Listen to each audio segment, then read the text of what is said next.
old-fashioned dairy milk is way too mainstream, and I will not have that in my community.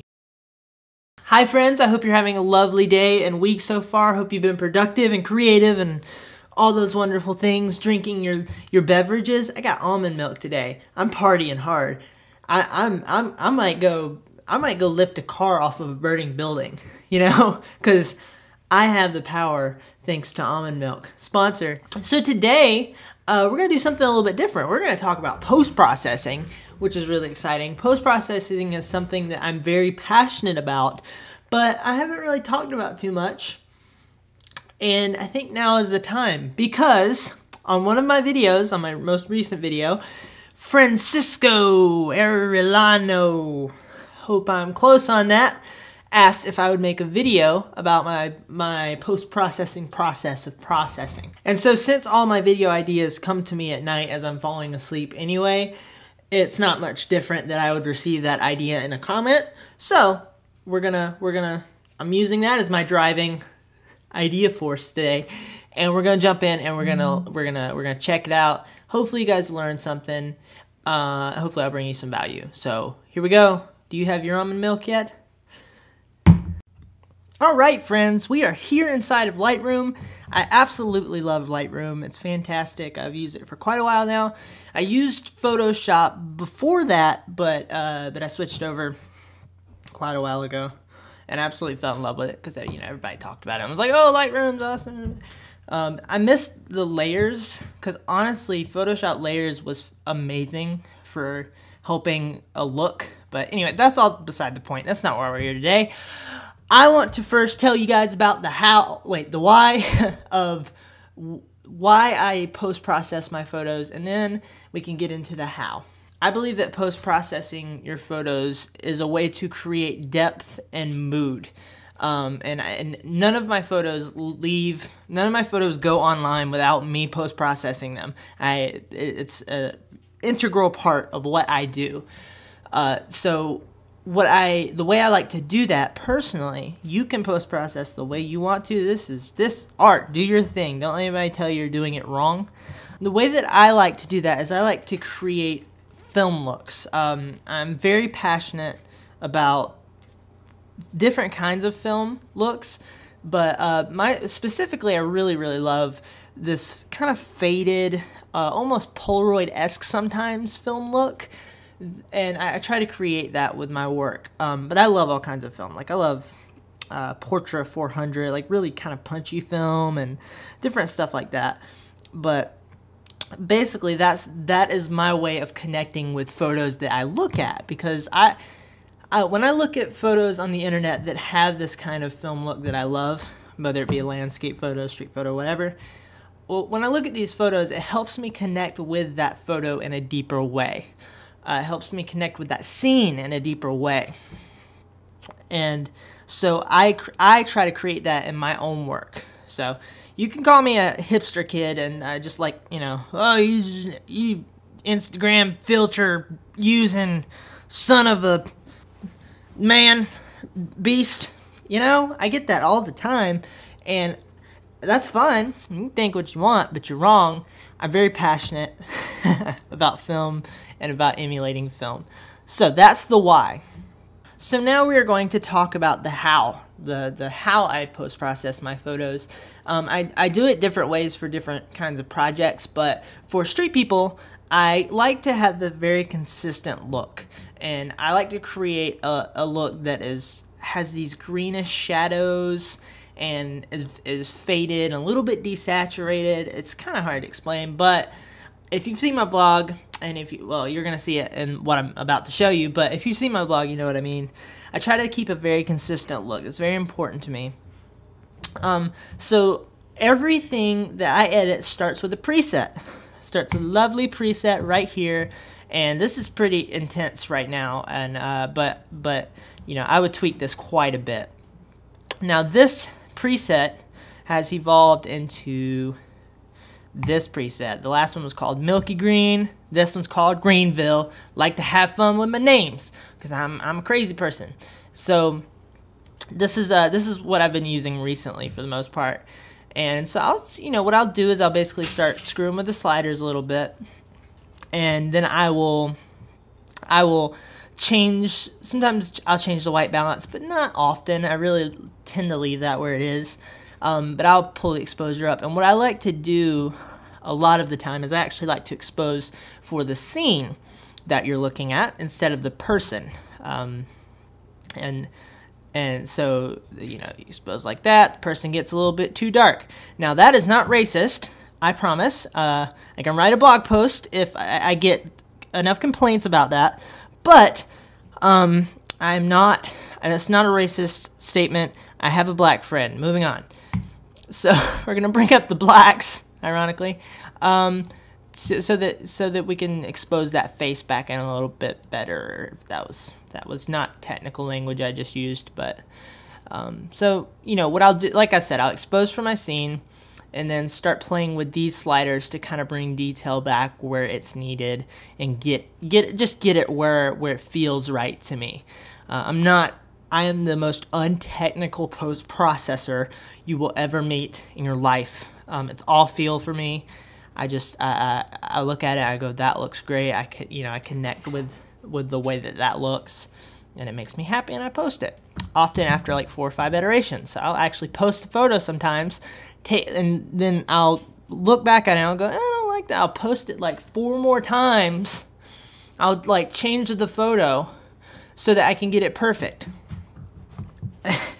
Perfectionism is my weakness and my strength at the same time. But so I'll play with the sliders, get it where I want. You know, that's kind of looking pretty good. I'm not getting super perfectionist right now, but that's looking pretty good. So my next step would be I would play with the saturation, and I go back and forth between all this stuff I'm going to show you, but I'm just kind of laying it out in a listed way so it makes sense. So I would play with the saturation a little bit. I chose 41, negative 41 for my desaturatedness, and I don't know why I chose that. It just looked good, so you know. So sometimes I'll change that, bring it up to like 30, up into, you know, around 30, that kind of idea. But normally I won't go too much higher than 30. That's not happening. I don't like that at all. 41.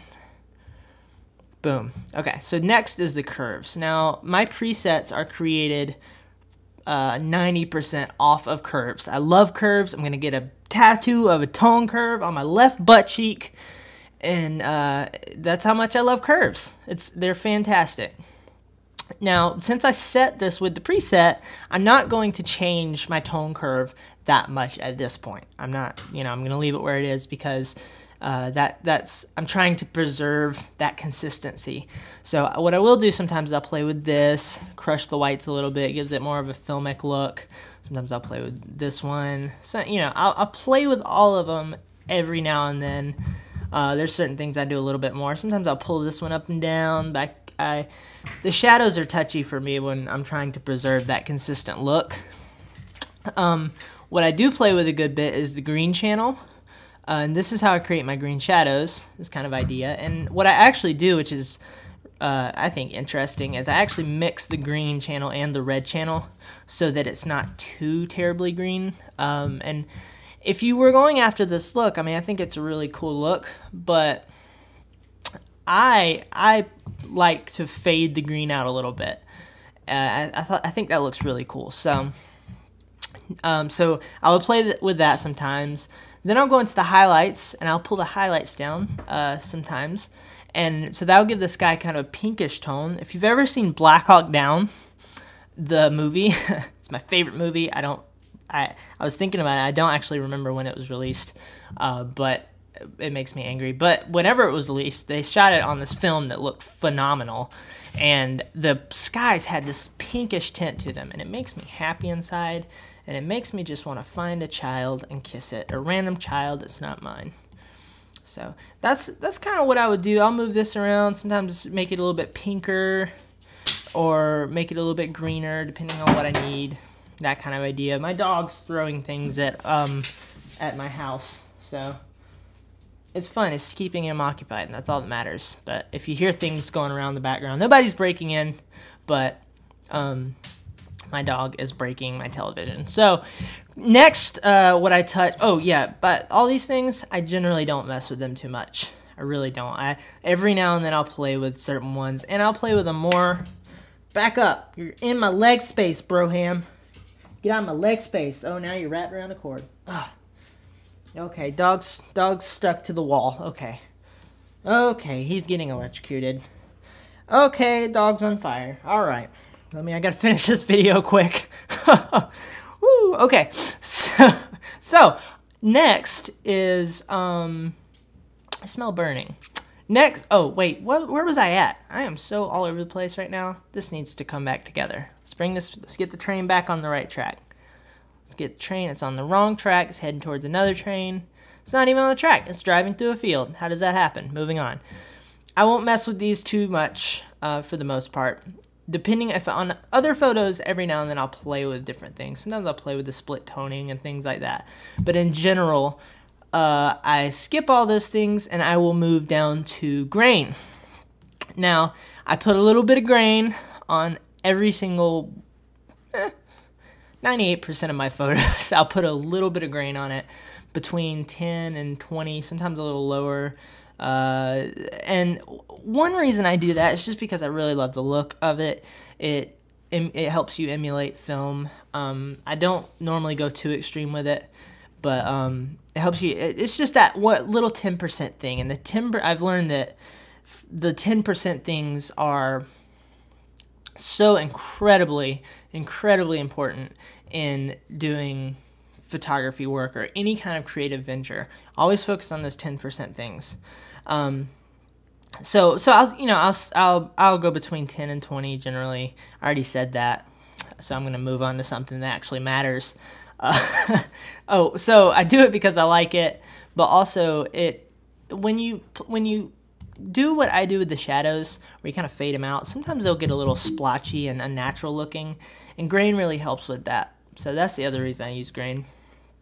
That is about it, guys. I think that's all I have for today. I hope that I brought you some value today. I hope that you enjoyed looking at this man's nice earbuds. I see these around. Is this like a thing? Is this a trend now? I don't know. Hope you like his earbuds. His hat probably stands for bread, I would imagine.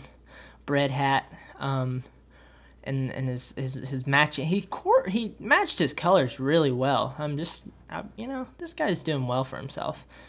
I think I'm going to change up my look and go for that. That's what we want. Pretty good. Bring up the clarity a little bit. Oh, baby. Oh, look at it. Oh, gosh. Oh, emotion. Look at all this emotion. Oh, man.